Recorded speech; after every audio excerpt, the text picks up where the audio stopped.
대학 갈 때 신경 써야 되는 것들이 너무 많죠. 내신도 잘 받아야 되고 생기부도 신경 써야 되고 거기다가 면접이랑 수능까지도 준비해야 되니까 사실 이것들을 모두 다 잘하기가 쉽지 않습니다. 그래서 정시에 올인하는 정시 파이터도 있고 수시에 올인해서 수능을 포기하는 학생들도 있고 그렇죠. 그런데 이것들을 다 챙기지 않아도 갈 수 있는 대학들이 있어요. 수능 최저가 없어서 내신만으로 합격할 수 있는 학생부 교과전형, 그리고 학생부 종합전형인데 면접이 없어서 부담이 덜한 인서울 대학들을 알려드릴게요.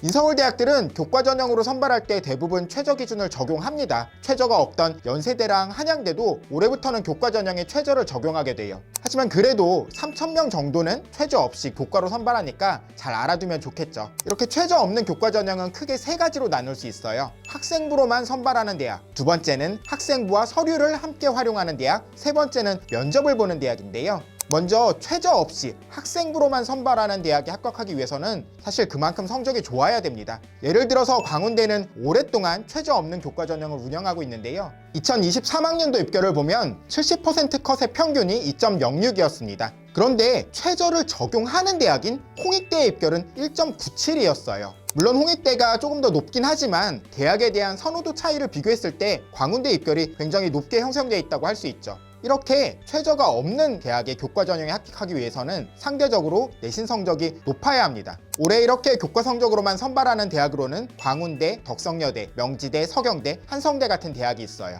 이것보다 조금 더 선호도 높은 대학은 최저가 없는 교과 전형을 운영할 때 서류나 면접을 함께 진행합니다. 건국대와 동국대는 서류 평가를 하는 대학이죠. 교과 성적 70%, 서류 평가 30%로 선발해요. 이 두 대학의 특이한 점은 교과 성적을 반영할 때 1등급이나 4등급이나 그렇게 큰 차이를 두지 않는다는 겁니다. 1등급에게 10점 만점을 부여하는데 4등급에게는 9.9점을 주거든요. 그래서 서류 평가 영향력이 크고 교과 전형이지만 학생부 종합 전형 같다고 생각할 수도 있어요. 실제 입시 결과를 봐도 동국대 같은 경우에는 4등급 대학생이 교과 전형으로 붙기도 했습니다. 하지만 서류가 당락을 좌우하니까 내신 성적 낮아도 상관없겠네 이렇게 생각하진 마세요. 교과 전형이잖아요. 서류 평가가 그렇게 중요하면 학생부 종합 전형으로 뽑았겠죠. 학생부를 확인할 때 교과 성적과 세특 위주로 평가하다 보니까 학생 간의 차이가 그렇게 두드러지지 않기도 합니다. 그래서 과거 입시 결과를 보면 동국대 교과 전형의 합격자 평균은 2.2였고요. 건국대 70% 컷 평균은 2.0이었어요. 1점 후반, 2점 초반 정도의 학생들이 많이 붙는다는 거죠. 아까 홍익대와 별 차이가 없어 보이죠.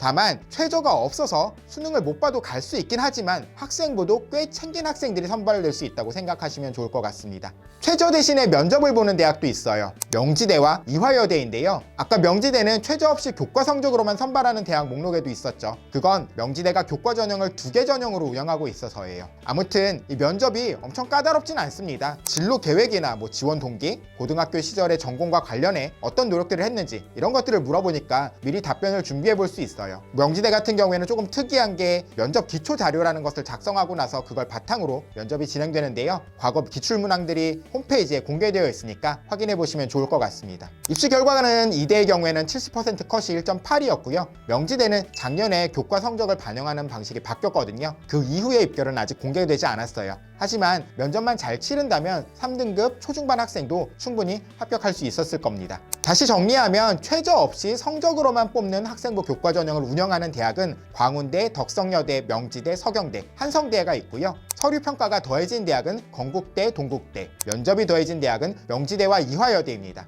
성적으로만 선발하는 대학은 최저라는 변수가 없어서 합격 가능성을 점치기가 상대적으로 쉬운 편인데 의외로 입시 결과가 높게 형성된다는 특징이 있으니까 보험의 성격으로 지원할 만한 대학들일 것 같고요. 서류 평가가 더해지는 건국대, 동국대는 1점 후반에서 2점 초반 학생들이 주로 합격하겠지만 서류 평가에서 높은 평가를 받을 수 있다면 다소 낮은 성적으로도 지원해 볼 수 있다 이렇게 생각하시면 좋을 것 같습니다. 마지막으로 면접을 치르는 대학들은 면접 너무 부담 갖지 말고요. 이대 같은 경우에는 경쟁률이 5대1이 되지 않는 곳도 많을 정도로 상당히 경쟁률이 낮으니까요. 여학생들에게는 기회가 될 수 있다는 점 참고하시면 좋겠습니다.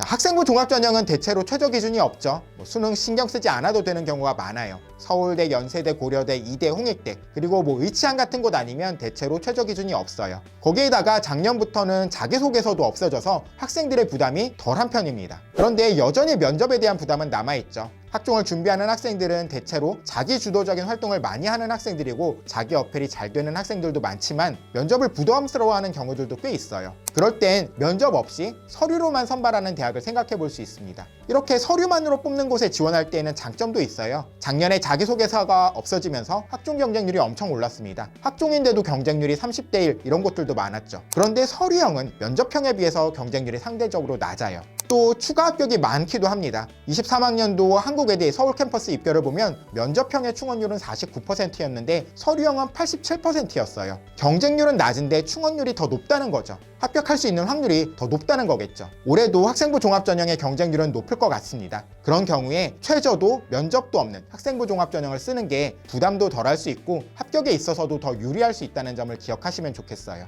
올해는 이렇게 면접 없이 학종 선발하는 인서울대학이 또 많아요. 가톨릭대는 잠재능력 우수 면접 전형을 폐지하면서 대부분 학과는 서류로만 선발하고요. 고려대는 면접을 보던 학업 우수 전형에서 면접을 폐지합니다. 이외에도 광운대, 국민대, 덕성여대 등 상당히 많은 대학들이 서류로만 선발하는 학종 전형을 가지고 있어요. 서류 전형에 지원할 때 부담스러운 게 서류형은 성적이 높은 학생들이 많이 쓰겠지 이런 걸 텐데요. 실제로 그럴 수도 있지만 그렇기 때문에 다른 대학이랑 중복 합격하는 경우가 많아서 추가 합격률이 높아지는 거거든요. 1단계를 통과하기 어려울 수도 있는 면접형보다 최초 경쟁률이 낮고 충원율이 높은 서류형 전형에 겁먹지 말고 적극적으로 지원을 고려해 보시면 좋겠습니다. 자, 오늘은 이렇게 최저가 없는 교과 전형 그리고 면접이 없는 학생부 종합 전형에 대해서 설명드렸는데요. 오늘 영상 여기서 마치고 다음에 다른 주제로 다시 인사드릴게요. 감사합니다.